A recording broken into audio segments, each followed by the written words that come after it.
Yes, I am a breast cancer survivor, and I don't mind talking about it because my feeling is this.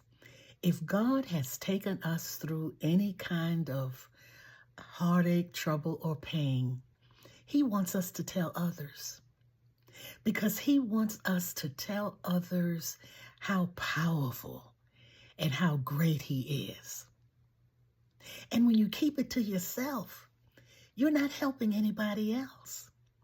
When you tell what you have been through, then you're helping God to get the word around. So I never keep it to myself. And some of you have already heard my story, but some of you have not. And for those of you who have not, I'm just doing what God wants me to do. And that's sharing it with you, sharing my story with you. Well, I am a 33-year breast cancer survivor. And I tell you, I got breast cancer about a year after my husband passed. My mind was not on anything like getting sick. I had 3 daughters, one in college and 2 in middle school. So, of course, I was not thinking about anything like that. And a friend of mine called me at home one day. I think it was a weekend day because I was home during the day. And she gave me a call, Elaine Johnson Copeland. Elaine Johnson Copeland. And I mentioned her name because I feel like I should mention her name because she is the one who called me and said, Margie, have you been tested? Have you had your mammogram? I said, no. She said, well, you need to get your mammogram. Now, here she is in Rock Hill, South Carolina, and I'm in Washington, D.C., and she called me. She said, I'm calling all of my friends to tell them to get a mammogram. She said, because I found out that I had breast cancer, and I want you to go to the doctor and make certain you are okay. I thought that was kind of strange for her to call me just out of the clear blue sky like that. But I certainly said, okay. I said, I'll go. I mean, I had nothing to lose, my goodness, because sometimes that's how God comes to you. He comes to you through others. I wasn't even thinking about that. That was the last thing on my mind. So I called my doctor and made an appointment to go see the doctor. Oh, I just knew nothing was going on with me. So I went to the doctor and he said, well, I'm going to send you for a biopsy to just see what's going on. He said, I feel something, but I don't want to say anything. I don't want to say what it is. So you just go to the doctor, go to the hospital. So I went to the hospital and got a mammogram. And of course, you know, some people hate taking the mammogram because they put your breast in this instrument and it squeezes it vertically. Then it turns around and you put it in again and it squeezes you horizontally. And it's not a comfortable feeling. As a matter of fact, the technicians say, well, you'll just feel a little discomfort. Oh, but it was more than a discomfort because they have to squeeze it so tightly. And that's okay. Because I tell you one thing, getting that mammogram and finding out that you are safe, that little pain is nothing compared to what you experience when you actually have breast cancer. Anyway, so I went and to the hospital and got my mammogram. Of course, they got back to my doctor, my gynecologist, and told him that I did have something that they wanted to look at. So that's why he had me to go to see the biopsy, to do the biopsy. Now he said, Mrs. Kennard, you have a fibrocystic breast. One of your breasts is fibrocystic. I said, fibrocystic? What does that mean? He said the tissues in that breast are a little thicker, and a lot of women have a fibrocystic breast, and you cannot detect a lump because the mass of the breast is thick. And that's why you have to go and have that mammogram, then have a biopsy, because you might not be able to detect it, and I might not be able to detect it. So anyway, I know that one of my breasts is fibrocystic. Well, when I went to have the biopsy, they put me to sleep, or maybe, I don't know if they put me to sleep. Maybe they did a local anesthetic, because I know they went into the breast with a needle of some kind, and they pulled out the tissue. They pulled out some tissue, and okay, they did that. Then they had to send that to the lab. Now, with a fibrocystic breast, it could be something, but lots of times it's not. It might be a tumor that's not really a cancerous tumor, and they can detect that with the biopsy. Anyway, I had that done, went back to my gynecologist, and he said, yes, you do have breast cancer. In my left breast, I had breast cancer. I said, well, they told me at the hospital that they could find somebody at the hospital to do my surgery. He said, what? He said, no, you're going to LaSalle LaFall. You call Dr. LaSalle LaFall's office, and you make an appointment with him. Of course, I had heard about Dr. LaFall because he's a very influential physician in Washington. He's deceased now.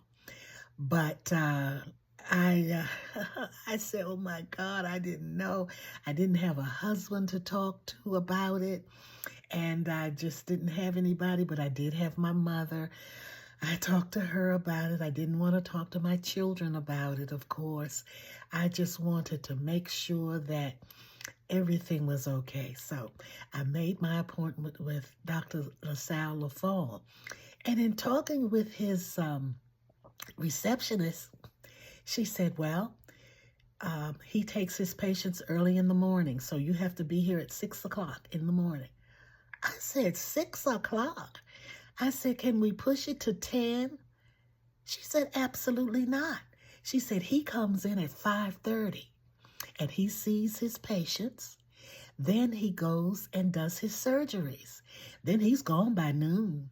I said, what? I wasn't used to that. So, of course, I went on and saw Dr. LaSalle LaFall. Oh, he was such a warm and friendly physician. He made me feel so good, and he put my mind at ease. He answered any question I had, and my mind was at ease. So then he scheduled my surgery. As a matter of fact, my surgery was in October this month. October the 6th, I think it was. He did that surgery. Now, after the surgery, of course, you stay in the hospital overnight. I think I was there maybe a night and part of the day. And then they said, well, it's time for you to go home. I said, go home? How can I go home already? They have you all bandaged up. You don't have a breast, of course. I had a mastectomy. I did not have the lumpectomy. Some people choose to have the lumpectomy, where they go in and just take that cancerous tumor out and they keep their breast. But I wanted a mastectomy. I just wanted to make sure that it was gone. I didn't want it to pop back up because my friend had the lumpectomy and it popped back up later. So I just wanted to be over with anyway. So I said, oh my God, you're going to let me go home already? I'm not ready. I wanted to just chill in the hospital. I just wanted them to wait on me and for me to do. When I went home, I had to carry on business as usual. So I said, well, now, I never had to worry and wonder who could come pick me up from the hospital, because in the other times I had been in the hospital, my husband always came to pick me up. My pastor, Dr. G. Ray Coleman, came after church to see me on this particular Sunday. So I asked him, I said, well, would you please take me home, Reverend? Would you take me home? So he took me home to my door and escorted me up my steps, and I went on in the house. Luckily for me, my mother was there, and she just decided that she was going to be there to receive me and all of that, and it was just a blessing to have her there. Well, I recuperated, and of course, anybody who has had that surgery knows that when they let you come home, you still have that drainage in you. Do you remember that? Did you have a drainage? Kind of a little ball-like, and it came from the surgical wound. So you had to have that. I tell you, there's so much I could tell you about that that ordeal I had to deal with in that situation. I still think about it.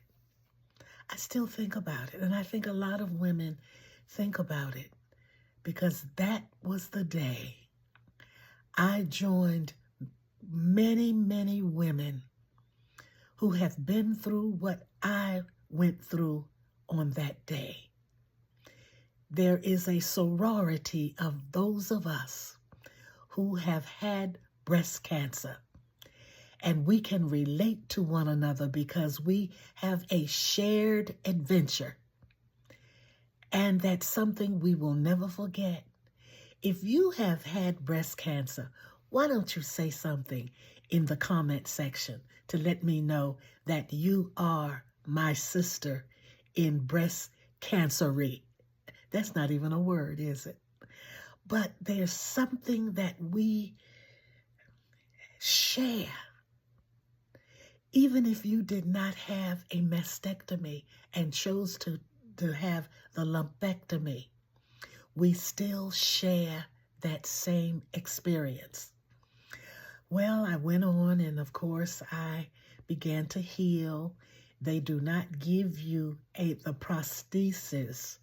It takes a while. You have to heal before you get the prosthesis. And I chose not to get the silicone implant. So what I have is just where the breast used to be. And of course now I do wear a prosthesis. For those of you who don't understand, or you may want to be interested in knowing this, when a woman has a mastectomy, she's off balance until she gets her prosthesis. And some women may not realize how they get imbalanced, because that breast is heavy. Even if you're not a large woman, that breast is part of your equilibrium. So you might find yourself kind of getting off kilter a bit. I know that's what happened to me. And I used to go around in North Carolina giving speeches, because when I got healed, I moved to North Carolina, and I was part of the Cancer Network down there. And I used to go around giving speeches in churches and other places, because this breast cancer will probably always be with us. And it's always good to know that there's someone who has shared that experience and can be a beacon of light for any woman or man. Men also get breast cancer. That's not spoken of too much, but there are men who get breast cancer. So I guess I should say that there are men and women who belong to this fraternal organization of men and women who are survivors of breast cancer.